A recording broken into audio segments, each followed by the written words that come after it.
नमस्कार। आज मैं फिर आपके सामने अपराध की एक और घटना लेकर आया हूं। आज के अपराध की घटना हालिया है, बिल्कुल हाल फिलहाल की है। प्रदेश वही अपना उत्तर प्रदेश, जिला सिद्धार्थनगर, थाना बांसी। बांसी में एक गांव है चवरताल भड़ही। चवरताल भड़ही से 20 अक्टूबर 2023 को दो सगे भाई बलिराम और शिवराम थाने पर आए। उन्होंने बताया कि कल यानी 19 अक्टूबर में शाम से मेरी मां कोयली देवी, जिनकी उम्र 65 वर्ष है, कहीं चली गई हैं। हम लोगों ने पूरे गांव में, गांव के आसपास उन्हें ढूंढा, पूरे गांव ने भी ढूंढा, लेकिन उनका कुछ पता नहीं लग रहा है। प्रभारी निरीक्षक को इसमें कुछ सीरियसनेस लगी। उन्होंने फौरन गुमशुदगी लिख ली। गुमशुदगी लिखने के बाद प्रभारी निरीक्षक ने एक सब इंस्पेक्टर और 2 सिपाही भी गांव के लिए रवाना किए। उन लोगों ने गांव वालों से बातचीत की। लोगों ने बताया कि हाँ, शाम से वो दिखाई नहीं पड़ी हैं। कहां कहां जा सकती हैं, इस बारे में गांव वालों ने बताया कि बहुत ज्यादा कहीं जाती नहीं है। आसपास दोपहर में खाना खाने के बाद सो जाती है और शाम को आसपास की महिलाओं से बातचीत करने के लिए बहुत 100 कदम 50 कदम के भीतर ही जो मकान हैं, उनके यहाँ हमउम्र महिलाओं से बात करती है। बाकी वो और उसकी पोती, यही दोनों उस घर में रहते हैं। 2 उसके बड़े बेटे हैं, एक दिल्ली में और एक लखनऊ में काम करता है। उनकी पत्नियां भी उन्हीं के साथ रहती हैं। तीज त्योहार पर और थोड़े थोड़े समय में कभी पत्नियां, कभी उनके पति यानी वृद्धा के दोनों लड़के भी आते जाते रहते हैं। इधर उधर पूछताछ करने के बाद पुलिस वापस लौट आई। कोई बहुत फ्रूटफुल जानकारी नहीं मिली। इसी बीच 24 अक्टूबर 2023 को गांव से कोई 500 मीटर की दूरी पे तमाम खेत हैं। खेत पर काम करने वालों ने पुलिस को सूचना दी कि एक खेत के ठीक बीच में वहां कुछ फसल कटी हुई भी है और ऐसा लगता है कि भीतर कोई दफनाया गया है, क्योंकि बड़ी भीषण दुर्गंध आ रही है। आसपास काम करना मुश्किल है। सूचना पर पुलिस फौरन मौके पर आई। जगह को खुदवाया गया। उसमें एक सड़ी गली लाश मिल गई। लाश के शरीर पर जो कपड़े थे, उससे पहचानने में गांव वालों को कतई देर नहीं लगी कि ये उसी वृद्धा की लाश है जिसका नाम कोयली देवी था और जिसकी उम्र 65 साल थी, जिसके बच्चों ने गुमशुदगी लिखवाई थी। गांव इकट्ठा हुआ। तमाम, वो महिला थोड़ा सोशल थी, सीधी भी थी, तो महिलाएं बहुत उसके लिए परेशान थी। 19 तारीख की शाम से लेके 24 तक महिलाएं जगह जगह इकट्ठा होके उसको याद करके रोया करती थी। बहरहाल पुलिस ने पंचनामा किया और पोस्टमार्टम के लिए भिजवा दिया। लेकिन यह बात समझ में आ गई कि इसे जहां कहीं भी इसके साथ इसकी हत्या हुई है, वहां से खेत तक लाया गया, खेत को खोद के गड्ढा बनाया गया और फिर उसमें इसको डाला गया। ये सामान्य बात नहीं है, लेकिन फिर भी पुलिस ने पोस्टमार्टम रिपोर्ट का इंतजार किया। पोस्टमार्टम रिपोर्ट में गला दबाकर हत्या किए जाने की पुष्टि हो गई। पुलिस ने ढूंढना शुरू किया। मुखबिरों का तंत्र फैलाया गया, क्योंकि मोबाइल, सारे लोगों के जो डिटेल निकाले गए, उसमें लोकेशन सबकी वहीं पर आई थी जो घटना स्थल है। रात में किसी दूसरे नंबर की या बाहर से किसी मोबाइल के आने और जाने की कोई बात पता नहीं लगी। पुलिस ने पहले ही दिन, जब ये महिला अपराधों को लेकर आप समझ रहे हैं, इस समय थोड़ी सी ज्यादा ही सतर्कता रखी जाती है। तमाम बड़ी घटनाएं होने के बाद पुलिस इस मामले में सतर्क रहती है।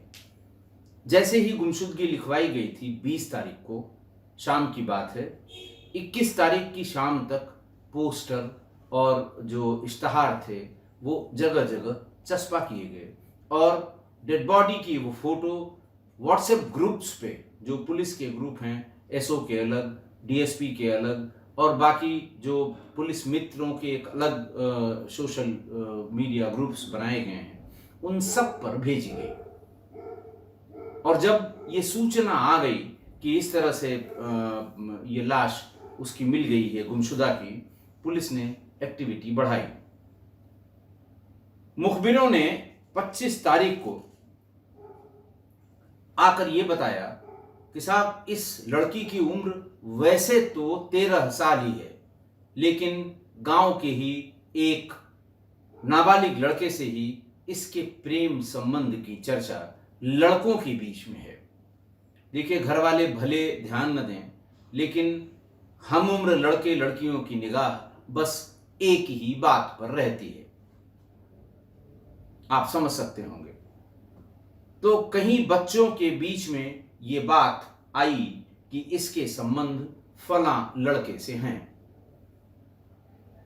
पुलिस ने लड़की से पूछताछ शुरू की। लड़की से पूछा गया तो उसने कहा कि हमने अपने पिताजी को 19 तारीख को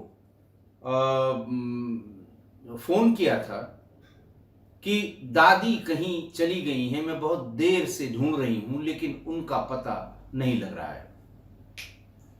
मेरे पिताजी ने तुरंत प्रधान से बात की। उन्होंने भी बताया कि हाँ, वो दिखाई नहीं दे रही है और लड़की भी आसपास घूमकर पता कर रही है कि कहीं उसकी दादी तो नहीं दिखी है। उसने अपने बड़े भाई जो दिल्ली में काम करते हैं उनको भी बताया और लखनऊ से फौरन सिद्धार्थ नगर के लिए रवाना हो गया। रात में पहुंच गया। रात में गांव वालों से बात की, बेटी से भी बात की। तो उसने बताया कि मैं फला काम में बिजी थी, मैं जब लौट के आई तो मैंने जोर जोर से आवाज लगानी शुरू किया, क्योंकि दादी उस समय सो के उठ जाती हैं और अपने और हमारे लिए चाय बनाती हैं। लेकिन जब दादी का पता नहीं लगा तो मैं झुंझला भी गई और अगल बगल टोड़ा पड़ोस जहां पर दादी जाया करती थी वहां पर मैंने तमाम लोगों से पूछताछ की। जब नहीं पता लगा तब आपको फोन करके बताया गया। लड़की की बात प्राइमा फेसी पुलिस को ठीक लग रही थी कि ऐसा ही होगा, कि वो जो कह रही है वो तारतम्य के हिसाब से सही थी।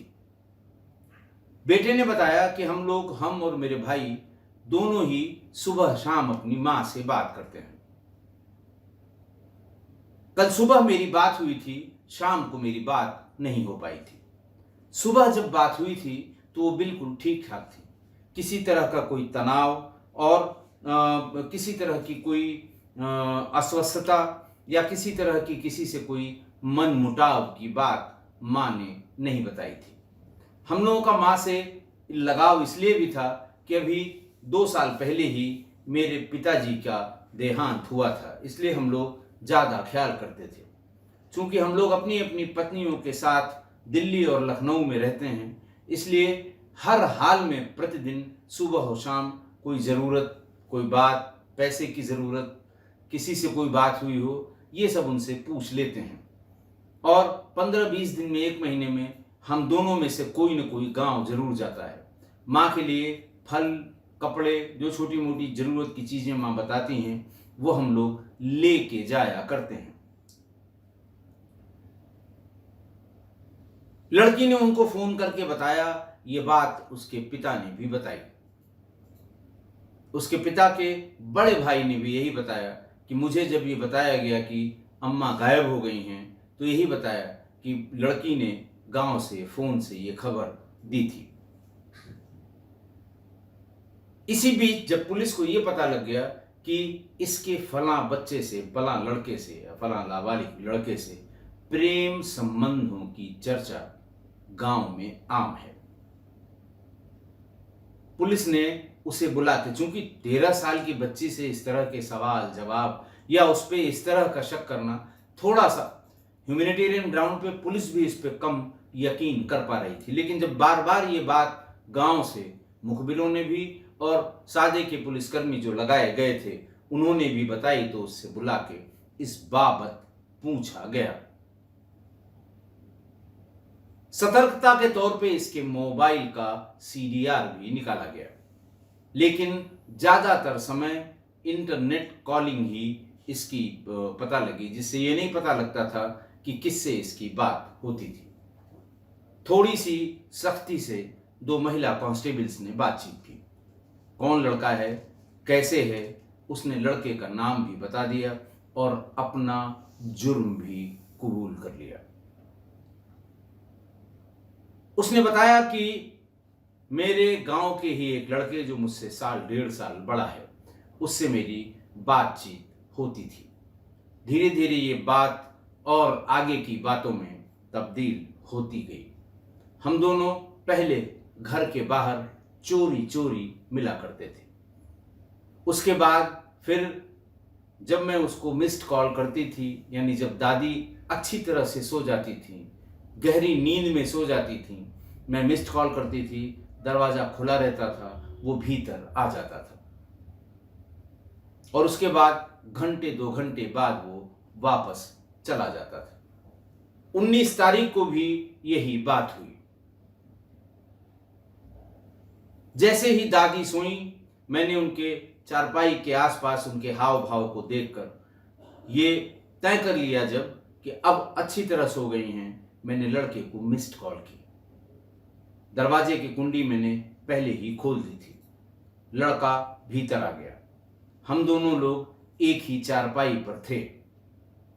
इसी बीच में पता नहीं कब दादी दबे पांव आ गई और उन्होंने लड़के की ही चप्पल जो उनके पैर के पास पैर से लगी थी उसको उठाकर 2-4 चप्पल मारी जो लड़के के पीठ पर लगी। वो छिटक कर अलग हो गया। दादी ने मेरे बाल पकड़कर खींचे। उसके बाद तड़ातड़ 5-7 झापड़ रसीद कर दिए। उसके बाद दादी इतना गुस्से में थी कि उसने कहा, अभी तेरी ये करतूत मैं तेरे बाप को बताती हूं। मैं आज ही जा गई हूं, मैं कई दिनों से इस बात को देख रही हूं। दादी भागकर अपने बिस्तर पर तकिया के नीचे अपना मोबाइल निकालने के लिए जैसे ही उसने हाथ डाला, वैसे ही पीछे से लड़की ने उनको गिरा दिया। लड़की के गिराते ही, लड़की ने जैसे ही उसे गिरा दिया, उसका मुंह पकड़ लिया। लड़के से कहा कि अब ये मुंह न खोलने पाए, वरना ये जरूर मेरे बाप को बता देगी और फिर बहुत दिक्कत होगी हम लोगों के लिए। काफी देर मुंह दबाए हुए वो उसके सीने पर सवार हो गई और उसका गला दबाना शुरू किया। दादी हाथ पैर चला रही थी। लड़के ने एक हाथ और एक पैर जोर से खींचकर उनको मिलाने की कोशिश की ताकि वो हाथ पैर चला ना पाए और लड़की ने गले को तब तक, उसने बताया कि मैंने उसको तब तक दबाए रखा जब तक कि वो ठंडी नहीं पड़ गई। करीब आधे घंटे बाद हिला डुला कर मुंह पे पानी डालकर देखा गया तो वो मर चुकी थी। हम दोनों के हाथ पांव फूल गए। लड़की ने बताया कि मैंने लड़के से कहा कि अगर ऐसा न करती तो बाप घर से बाहर निकाल देता, हो सकता है तुम्हारे खिलाफ मुकदमा भी लिखाता, गांव में बड़ी बेइज्जती होती। तो काम तो ठीक किया, सही किया, लेकिन अब इसका किया क्या जाए। लड़के ने भी फौरन फौरन में कि हाथ तुम पकड़ो, पैर हम पकड़ते हैं, धीरे धीरे पीछे खेत की तरफ ले चलते हैं। घर से निकालकर 20 कदम भी नहीं चले होंगे कि दोनों के हाथ से वो बॉडी छूटकर नीचे गिर गई और दोनों हांफने लगे। दादी माँ अच्छी तंदुरुस्त, अच्छी काया की थी, तो वजन भी उनका रहा होगा। जब एक कदम भी आगे न चल सके तो किसी तरह से 2-3 बार ट्राई करके फिर उसे भीतर ले आए। मैंने लड़के से कहा कि कुछ उपाय करो, वरना सवेरे होते होते पुलिस हमको उठा ले जाएगी। उसने अपने एक दोस्त लवकुश को फोन किया, जिसकी उम्र 21 साल है, अच्छा लंबा चौड़ा तगड़ा है वो। पहले तो उसने आने से मना किया, लेकिन बहुत मिन्नतें करने के बाद वो आया। आते ही जैसे ही देखा कि दादी नीचे जमीन पर पड़ी हुई हैं, हिलडुल भी नहीं रही हैं, तो उसने कहा कि मैं इसमें कोई मदद नहीं कर सकता हूं। लड़का लड़की दोनों ने ही लवकुश के पैर पकड़ लिए कि हमारी जान बचाइए, पुलिस हमें मारेगी भी, पीटेगी भी, जेल भी ले जाएगी। उसने लवकुश ने कहा कि ठीक है, फावड़ा लेकर आओ। लवकुश और उस लड़के ने 2-3 बार में शव को वो गांव से दूर ले गए और जहां तक पहुंच पाए, जहां के आगे उनकी हिम्मत छूट गई, वहीं पर लवकुश ने एक गड्ढा खोदा। बीच में दोनों तरफ फसल थी, जहां पे मेड़ होती है, थोड़ी जगह होती है, वहीं पर गड्ढा खोदा। जल्दी जल्दी में यह गड्ढा 1.5 फीट से ज्यादा नहीं खुद पाया, क्योंकि भोर होने लगी थी। जितना भी खोदा था उसमें दादी के शव को रखा, ऊपर से मिट्टी डाल दी और आसपास तमाम घास, जो बड़ी बड़ी घास हो जाती हैं, इस सीजन में और बड़ी बड़ी होती हैं, उनको उखाड़ के उस ताजे पटे हुए गड्ढे के ऊपर डाल दिया, ताकि दूर से ये दिखे नहीं कि यहां कुछ नई नई चीज दबाई गई है। पुलिस ने इन दोनों नाबालिगों के बयान के आधार पर लवकुश की गिरफ्तारी की। वहां के सर्किल अफसर अनुज कुमार सिंह बताते हैं कि कोयली देवी की हत्या के मामले में 2 जुवेनाइल अक्यूज्ड, 2 नाबालिग अपराधी और एक बालिग व्यक्ति, इन 3 को गिरफ्तार किया गया है। लवकुश को जेल भेजा गया है और दोनों माइनर्स को बाल सुधार गृह में डाल दिया गया है। आज की घटना, नाबालिग प्रेमी जोड़ा, लड़की उम्र 13 साल, लड़का उम्र 15 साल। मतलब इन दोनों लोगों को मोबाइल देवता का आशीर्वाद मिल गया। दिन भर बात होने लगी। लड़की अपने घर के कमरे से, जब दादी कहीं निकली इधर उधर, वो अपने घर के कमरे से, और लड़का खेतों के बीच से, या पास में एक बाग थी, वहाँ किसी बड़े पेड़ के तने के नीचे से, ये दोनों में बातचीत होने लगी। पहले मोबाइल पर बात हुई और फिर मोबाइल पर ही सारी हदें पार हो गई। अब दादी के सोने के बाद पहले तो इधर उधर मिलते रहे, चोरी छिपे। फिर जब ज़्यादा इंटेंसिटी दोनों के बीच बढ़ी तो दादी के सोने के बाद की मिस्ड कॉल, खुला हुआ दरवाज़ा, लड़का भीतर। अब दादी माँ भी दादी माँ हैं। मैं बार बार आपसे कहता हूँ कि घर में किसी बुजुर्ग का रहना ज़रूरी है जब घर में कोई लड़की या महिला हो। दादी माँ ने कभी खुली हुई कुंडी को ध्यान से देखा और पूछा कि मैंने तो रात में बंद की थी, सवेरे सवेरे 4 बजे जब वो उठती हैं तब कैसे खुल गई, जबकि तुम सो रही हो। तो जैसे बच्चों की आदत है, उनका भूल गई होंगी, बंद नहीं था ये। फिर एक दिन मर्दाना चप्पल एक जोड़ी, ये कहाँ से आ गए? फिर उसने बताया कि वो असल में कल मैं फलां जगह गई थी और वहां से अपनी चप्पल के बजाय दूसरे की चप्पल पहनकर आ गई। तब दादी माँ ने उसकी चप्पल भी देखी, तो बोले नहीं, जब हम पहन के आ गए यहाँ पता लगा मुझे कि हम गलत चप्पल ले आए, तो दौड़ के हम गए वहां से अपनी चप्पल भी ले आए। हाजिर दिमाग चलता है बहुत इस तरह के लोगों का। तो दादी ने जब ये 2 3 4 चीजें एक साथ जोड़ी तो 19 को उन्होंने जल्दी सोने का नाटक किया। और जब वो सो गई तो उन्होंने ध्यान दिया कि लड़की बार बार उसके चारपाई के नजदीक आ रही है, अंदाजा लगाने की कि दादी सोई कि नहीं सोई।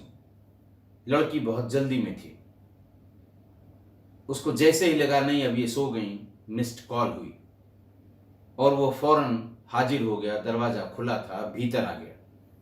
और दादी भी अंदाजा लगाती रही कि जैसे ही एक ही चारपाई पर खटपट शुरू हुआ, वो भी उठकर दबे पांव चप्पल जहां उनके पैरों में लड़ी चप्पल हाथ में लिया और तड़ातड़ 5 7 चप्पल रसीद कर दिए जो उस लड़के के पीठ पर लगे। वो कूद कर छिटक कर उधर खड़ा हो गया।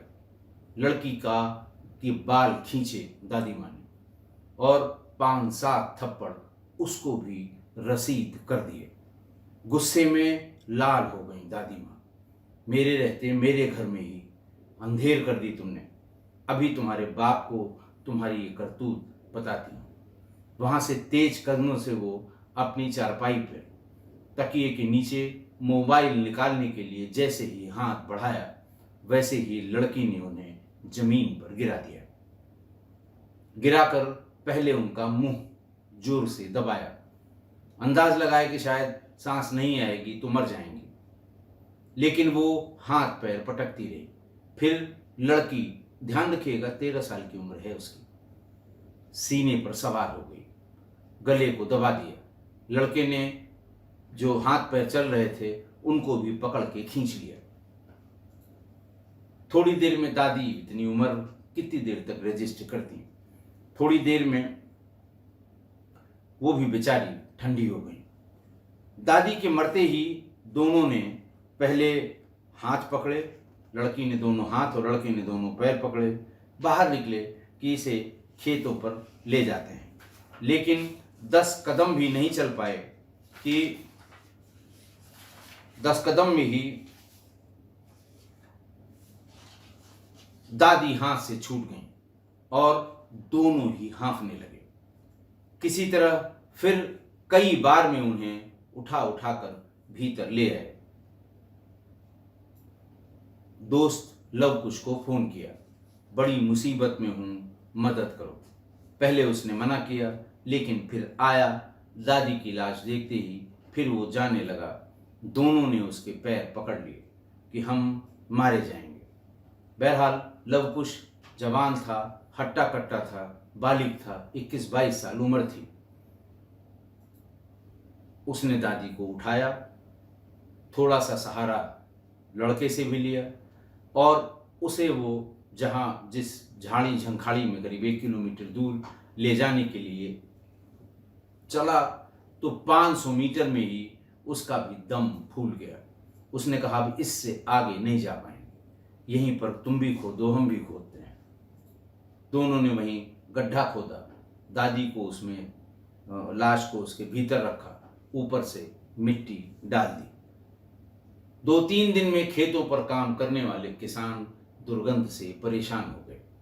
पुलिस को इत्तला हुई और पुलिस के आते ही ये तय हो गया कि जो गुमशुदा माताजी थीं वो यहाँ जमीन में गड़ी हुई हैं। देखिए, बालिग होने की उम्र कानूनन देश में 18 वर्ष है। मतलब 18 वर्ष का लड़का या लड़की हो तो उसे बालिग माना जाएगा। लेकिन शादी करने के लिए जो उम्र बालिग होने की है वो 21 साल लड़के की और 18 साल लड़की की। ये सिर्फ इसलिए कि मातृत्व का भार संभालने के लिए बच्चियों की ये उम्र होनी आवश्यक है, ऐसा मेडिकल फिटनेस के लिए मेडिकल जो लोग इस फील्ड के हैं उनके हिसाब से ये उम्र ठीक है। लेकिन ये तो कानूनन है, उसके पीछे का कारण है। लेकिन और मतलब अच्छा, लड़कियों की उम्र को बढ़ाने के लिए यानी 18 से 21 करने के लिए सरकार के स्तर पर प्रयास भी किए जा रहे हैं। संसद से पास भी किया गया, क्योंकि डॉक्टर्स बार बार ये कहते हैं कि 18 की उम्र मातृत्व की का भार वहन करने के लिए कम है। 21 साल में बच्चियां बिल्कुल मैच्योर होती हैं, जब वो उनके अंदर मातृत्व सहन करने की क्षमता उत्पन्न हो जाती है। अब ये तो सरकारी बातें, सरकारी दलीलें और कानून के हिसाब से कहा जा रहा है, लेकिन ये मोबाइल देवता ने बालिग होने की उम्र बहुत कम कर दी। अब ये 13-14 साल पर ही इनको बालिग होने की ये सारी जानकारियों से लैस हो जाते हैं, चाहे लड़की हो चाहे लड़का हो। 13-14 पहुंचते पहुंचते ये मानसिक रूप से बालिग हो गए सारी जानकारियों से। मतलब धन्य हो मोबाइल देवता, आपने इनको बहुत ही कम उम्र में बालिग बना दिया। देखिए, मोबाइल के 1000 फायदे हैं। मैं जब जब मोबाइल को कोसता हूं तो वो घटना की वजह से, उस पर्टिकुलर घटना में अगर मोबाइल का कोई रोल है तो मैं जरूर कहता हूं। और फिर आपने कमेंट्स देखे होंगे कि लोग, हमारे सुधी श्रोता, हमारे ही अपने परिवार के लोग ये कहते हैं कि साहब आप मोबाइल को ही दोष क्यों देते हैं। इसी से पढ़ पढ़ के केवल और केवल मोबाइल से पढ़ के लोग आईएएस भी हुए हैं कोरोना के पीरियड में, जब कोचिंग हर तरह से बंद हो गई थी। और यह बात सही भी है। तो मैं इसीलिए कहता हूं कि उसके 1000 फायदे हैं, पर इनका ज्यादा प्रयोग आदम और हव्वा बनने की कोशिश में होने लगा है। ये जो नौजवान पीढ़ी है, ये जो नई पीढ़ी है, ये फायदों वाली बात मोबाइल पर न करके बस ये आदम और हव्वा कैसे मिले, कहां से आए, क्या हुआ, ये इस चक्कर में रहते हैं। और आज की घटना इसी का परिणाम है। अब आज मैं क्या सलाह दूं आप लोगों को। घर में बुजुर्ग भी मौजूद था, उसी ने कोशिश भी की, लेकिन उस समय दादी माँ का ज्यादा नाराज होना, नाराज तो वो अधिकार पूर्वक हुई, उनकी जान पर बन आई। अब यही कह सकता हूं कि बच्चों के मोबाइल यूज पर निगाह रखें, देखें। दादी माँ ने अगर कभी बताया होता अपने बेटे को कि ये दिन भर मोबाइल में पता नहीं किससे बात करती है, तो हो सकता है बाप ने डांटा होता, या बाप ही ने कहा होता कि देखती रहिएगा जब ये बाहर निकलती है। बहरहाल अपने मन में, अपने दिमाग में ये जरूर रखें कि बच्चे के मोबाइल यूज को गाहे बगाहे चेक करते रहें, देखते रहें, सुनते भी रहें कि आखिरकार वो किससे और क्या बात कर रहे हैं। आशा है आप मेरी इस बात से सहमत होंगे। आज समाप्त करने के पहले, आज मैं 4 दिन बाद वापस लौटा हूं। 4 दिन तक आपको हमारे रिपीटेड एपिसोड्स बर्दाश्त करने पड़े, और आज शाम से ही हमारे सहयोगी जयप्रकाश जी बहुत ही आवश्यक काम से बाहर जा रहे हैं और फिर 4 दिन के लिए जा रहे हैं। तो मैं फिर अगले 4 दिनों के लिए क्षमा प्रार्थी हूँ। आज आपके परिवार का किस्सा गोई का ये 9वां एपिसोड है, लेकिन चूंकि जयप्रकाश जी जा रहे हैं, लाइव करने की बहुत जगह से बहुत लोगों ने बात की थी, तो मुझे ये लगा कि ये सैकड़ा की समाप्ति पर लाइव करना ठीक नहीं है। आज 900वां एपिसोड है, तो नए सैकड़े की शुरुआत यानी 901वें एपिसोड पर मैं लाइव करूंगा। आज के लिए इतना ही। बहुत बहुत धन्यवाद।